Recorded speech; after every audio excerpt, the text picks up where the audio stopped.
Yeah, I'm Wes Bontrager. I grew up at Haven. My dad was a preacher, and about 12 years old, I gave my life to Christ. I went up at a revival meeting. We had to go up to the front of the church, and then I went through catechism and was baptized. And what age were you baptized? About 12 years About old. 12 years old. And that I was probably a little younger than some people, but my whole class did it that week, but we didn't all do it at the same time. But yeah, and then when I was supposed to race for the draft at the post office, I signed up as a CO, and that's what we were told to do. The pastor and the preachers were telling me to do that, so I did that, and then I knew I'd be on the draft. And as far as growing up, I tried to, when I was in high school, I tried to be a teacher, Bible school teacher. I tried to do part of the church work. The church was pretty important to me growing up. But then when I was on the draft, I knew I would get drafted. So what I did is I went to school, to college, but then when I quit college, I turned 21. I thought, well, I don't want to be drafted, so I went over and talked to, I can't remember who I talked to at Mount Ridge, I believe it was, and he had a list of where you could go, the hospitals that wanted us, 1W guys. I went into 1W service, and I picked Chicago. I'm not sure why. Evanston, Illinois. They have a big hospital, and they had a lot of 1W guys. They probably had maybe like 75 or 80 working at that hospital. So they had what they call a Henry house that you could live in. It's kind of like a dormitory.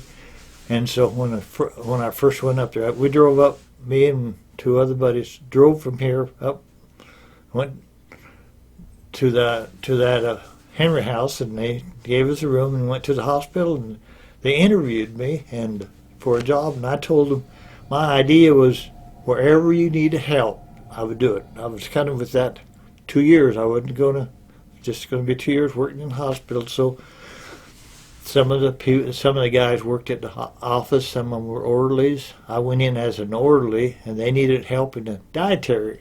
So, okay, they paid a little bit less money, which wasn't very much, and but I worked with the food stuff, and then I had to work a little later at weekends and a little later in the week, and so I told them, I said, if I'd like to play, I like basketball, and I played for the 1W guys in the city league there in Evanston, and we did real good. Everywhere I went, I played basketball, and I had some articles in the paper where I was scoring 30 points a game, and I was their hero. And I played with a lot of, non-Mennonite, non-Christian people. And that's my idea, was to be a witness wherever I am. And we worked 40 hours at the hospital, and that wasn't near enough work. So a lot of times, and I did, they had some patients that would get released from the hospital, but they need help yet for another month or two, and I volunteered for that. And so we had one guy had Hodgkin's disease, and he needed help a lot, and he was a wealthy Chicago person, so he said, we'll pay you. We'll pay you for day and night, whatever. So we had shifts, and by that time I worked in the physical therapy department, and so I had off every weekend. And every day I'd get off at 5, so I'd go work there a lot of times until dark and help them out. And I thought I was doing good, but it helped make a little bit my time. And we lived close to Lake Michigan, so a lot of times when I got off of work, I had a Corvette, and I'd jump in my Corvette and run down the beach and take a dip and make Lake Michigan. It felt so good, you refresh. And I worked at some hospitals, some filling stations. I liked cars, so I did some of that besides, and I like to play tennis too. So a lot of times, some of these 1W guys would come from Goshen, Indiana, and that way, and they were tennis players. So I learned how to play tennis pretty good. We had a lot of fun, and then in the wintertime, a lot of times they'd water the tennis courts and we could ice skate. So we did a lot of ice skating in the wintertime. In the summertime we played softball, baseball, football, plus work at the hospital. That was kind of my idea of, giving my time to the community. And people pretty well knew, the people, well, we rented a house then so several of us guys could live away from the hospital. And people liked to rent to the 1W guys. They were good guys to rent to, so if we'd go try to find a place, they were very willing to rent us. We rented a house right across from college up there in Evanston. I can't think of the college now, but we were right across the road, so when there was a football game, there was a big football stadium, Northwestern. We'd park our yard. We had a big yard lot. We'd park cars in there, and they'd gladly pay them, and sometimes we'd have 30 cars in there, and they all liked it because they'd walk across the street and they were there. So we did that during the wintertime a lot. And other than that, I was trying to think. The 1W guys were organized. They had a president, vice president, secretary. So they had a newsletter going on a little bit and kind of keep us informed, the rest of the guys informed. And interesting thing about that, in the summertime, these girls from like Goshen, Bethel, Heston, they would get summer jobs up there as natties, I believe they called them, and we'd get that list, and then we'd say, okay, we'll have a get together out on the beach, have a hamburger fry, and we got to know a lot of these girls, which made it real nice because you had a lot of 1W guys and not very many girls. So that was very nice. Every summer it was a new set of girls would come up. I was trying to think anything else. The 1W guys were organized enough that we had 1W basketball tournaments, and we'd go over to Goshen usually to play there. And the 2 years I was there, we won everything. And when I came back from W, like Bethel, they wanted me to go to basketball. They gave me scholarships to go. I wanted to play, but at that point I wasn't wanting to play anymore in school sports. But I did go 1 year to college at Hutch JUCO, and then I went to service 2 years, and then I came back and finished. I got my 2-year degree, and that gave me a job. And by that time I was old enough that I got married. And but it was very interesting, and the doctors and everything, they worked with us. One year, I think it was a year, Employee of the Year or Employee of the Month. I won it. So I always thought I did a good job in physical therapy. All I did is pick up patients and roll them down to therapy. I didn't help too much down there. Sometimes I'd put, walk things together to teach people how to get in and out of a wheelchair. But it was very interesting.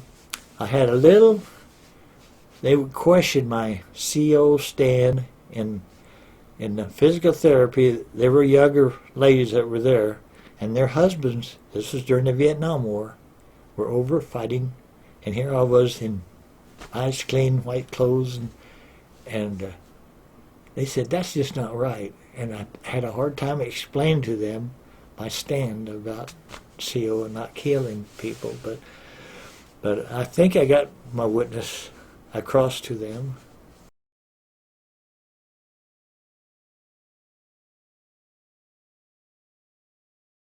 Well, and growing up in our church, we taught that, and before I could go, when I was on the draft, but I had about a 3-page questionnaire I had to fill out, and I even had our pastor help fill it out because if you didn't pass a CO, you couldn't go into 1W work. They wouldn't. Some guys would go up there and work a year, and they weren't.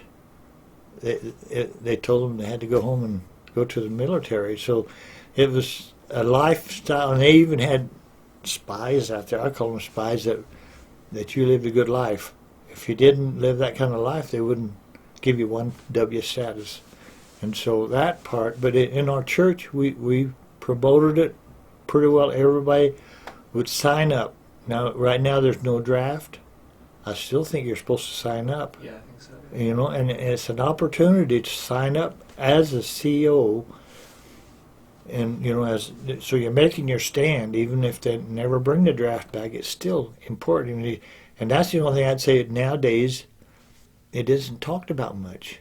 We used to talk about it, and the 1W guys that came back from it, they'd share at church. We had church Sunday nights a lot of times, and they'd share their stories, and so that part, I think, maybe we're a little at fault now. The young people don't know a lot about the CO stand, why we don't believe in killing, that sort of thing. And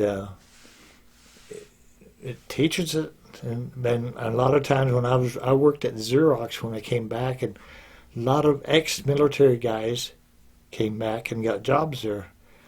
They all tried to understand a little bit my stand, and the Baptist guys would say, "Oh, we believe exactly what you believe, except going to war. You have to go to war." And I said, "That's killing." They teach you how to kill, to go into, and that just goes against my faith. And so I try to be a stand on that, but maybe that nowadays we don't do enough of that. Maybe, I don't know. I think we could teach it more, because it's the same. It's the same Bible, the same stand that we take. And so, other than that, I like to see the church promote it a little bit more, and even a non life sentence. When Steve Barker talked about a little bit, I can't remember. Yeah, about life sentence. Yeah, capital punishment. Capital punishment. Yeah, stopping capital punishment. They that's right down our line. I mean, if there's, it costs more to put someone to death in capital punishment than if you leave them in life in prison. And there's a chance that a lot of times they do change after they're in prison a while. So there's always a chance that they might accept Christ before they're put to death. I wrote a little article in that about extra work. Don't just, some guys just go up there and work 40 hours, some 1W guys, and the rest of the time they just goofed off, I guess. And I thought I wasn't grew up that way. I had to do things. I had to work, and I even had an experience with one filling station guy. They accepted me good, and I would even close up for them on the weekend. I would work the whole weekend. And the owner had a son that was in Vietnam, and he came back, on leave or something, and he found out that I was working there. He didn't like me very good, and all of a sudden, there was money missing from the till. And the guy that hired me, he says, "We have to let you go." I said, "Well, I didn't do it. I didn't take any money. And the guy that did it is still there." And he said, that's okay. That's just, so I worked there for a while, then I didn't get to work anymore. That's the only time I had a bad experience.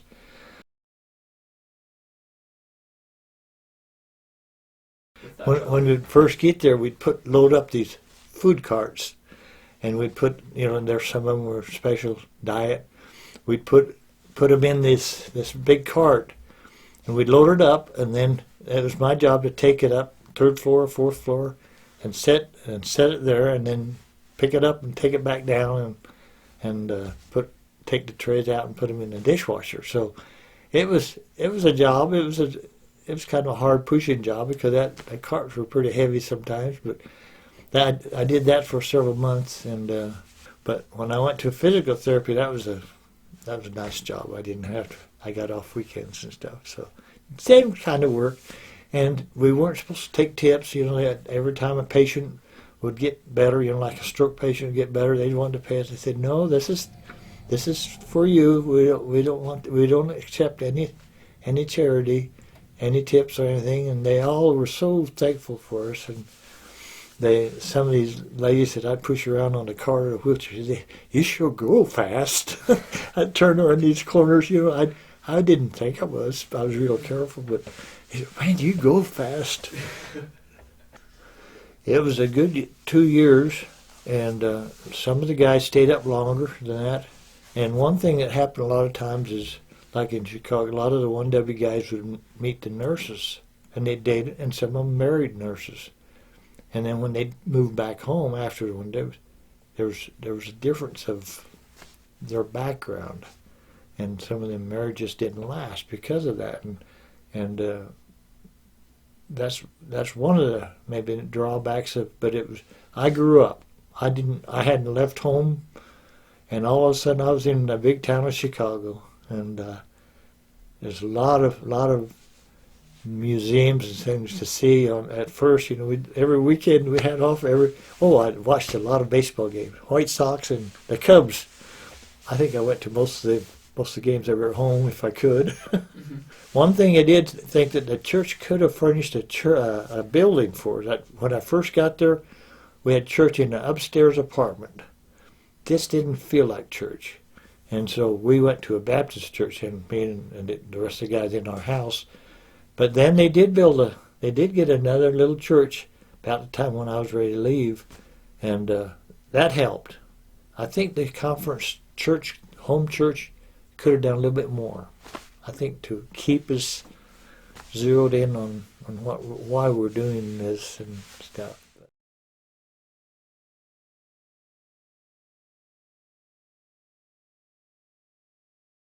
Well, I think probably a pretty year. My faith was pretty strong when I went there, and I just did the job I wanted to do.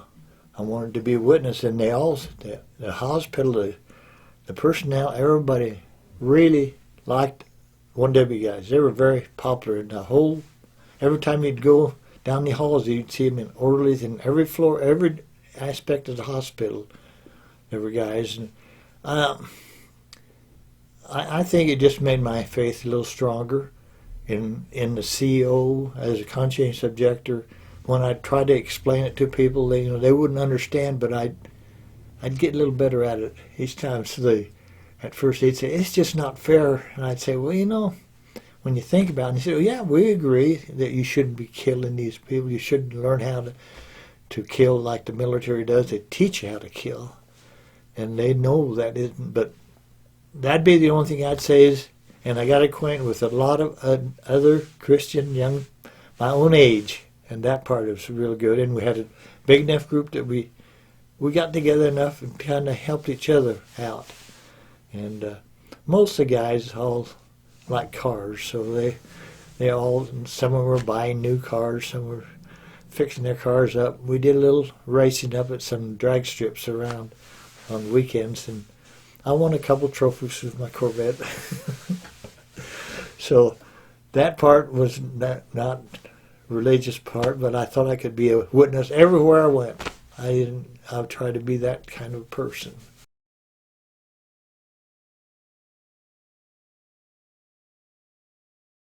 The Seventh-day Adventists, they'd come in.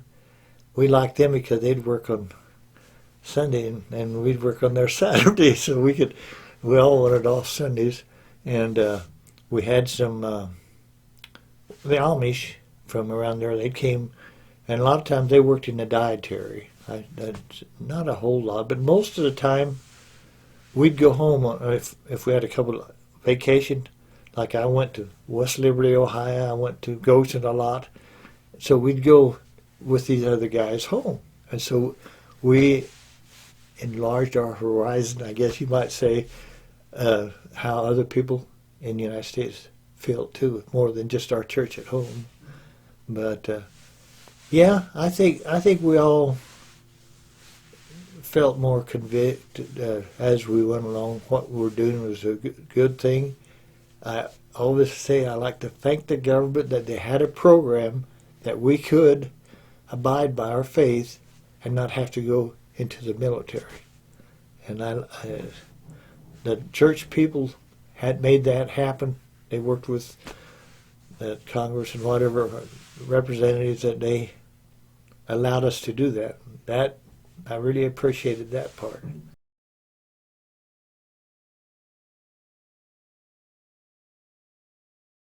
You know, it's interesting that we talked about that, going over everything that's new.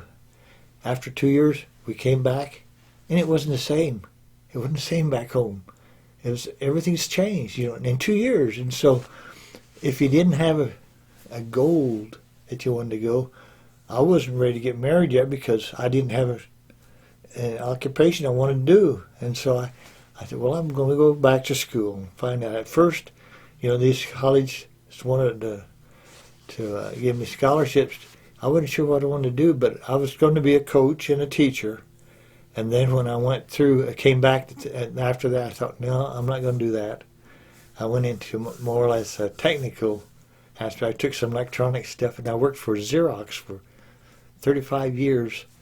And so I had a good job when I got back, so that helped me in the field I was in. But it's amazing, even for me, when I came back a year and I went to school, I thought, well, this is not the same. So I went back to Chicago and got a job in Chicago. I worked downtown Chicago in the mall at a high-rise, and I worked there for a year. So I came back home. Everything is different. I grew up, basically. But things aren't the same when you leave, even 2 years. They're not the same when you come back. You'd think you should just continue on, but you don't. It's different. You're different. Everybody else is different. I went back to the same church I did, and then I got married then, but then things worked out for me. Yeah. Yeah.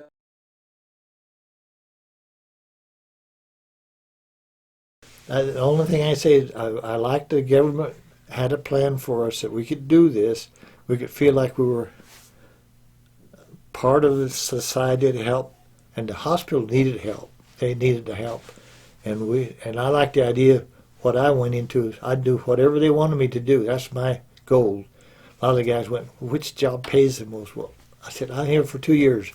Give me whatever you want, and that's when I started in dietary. But yeah, thanks for asking those questions. Yeah.